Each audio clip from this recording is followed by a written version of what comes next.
So I'm coming to you with the story grammar marker, which I created at the Curtis Blake Day School when I went in one morning to do a co-teaching lesson with one of the teachers in writing.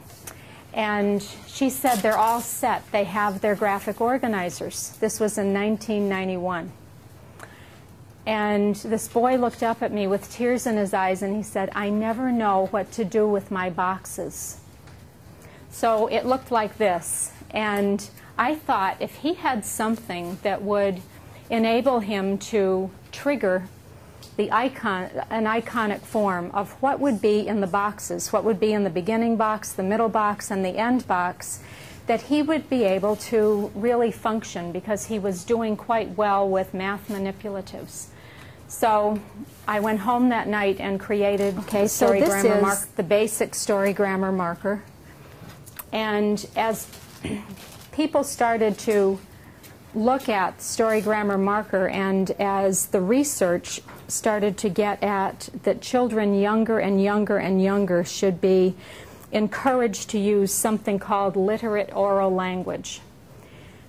People were asking for something that was more elementary than the story grammar marker, something that had icons that would come off and that you could use with younger students. So this is Brady, the story braid. And it's the same thing as the story grammar marker, except it's a little bit different design. Brady is the same thing as the story grammar marker, the same icons. So there are character and setting. And I could talk about the girl who's in the park and the things that the girl is doing at a very elementary level of storytelling. Or I could add icons and begin to really formulate an episode.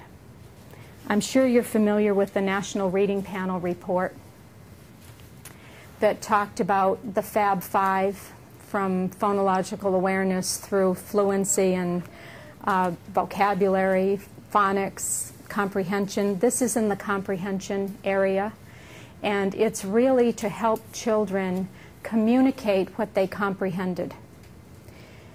I know that you'll agree with me that many of our students, when we test their comprehension, we ask them WH questions. And a lot of us are standing there saying, wait a minute now, who are you talking about? Where were they? What happened? Can you tell me more about that? And they're struggling to communicate that. If you ask them to tell the story, are they able to do it? Even though they can answer all the questions, most of the time they can't tell you the story. So that's really what this is for. The students who have great difficulty either not being able to answer the questions at all and therefore can't tell the story, or they can answer questions if you pull out all the answers, but they can't tell it on their own.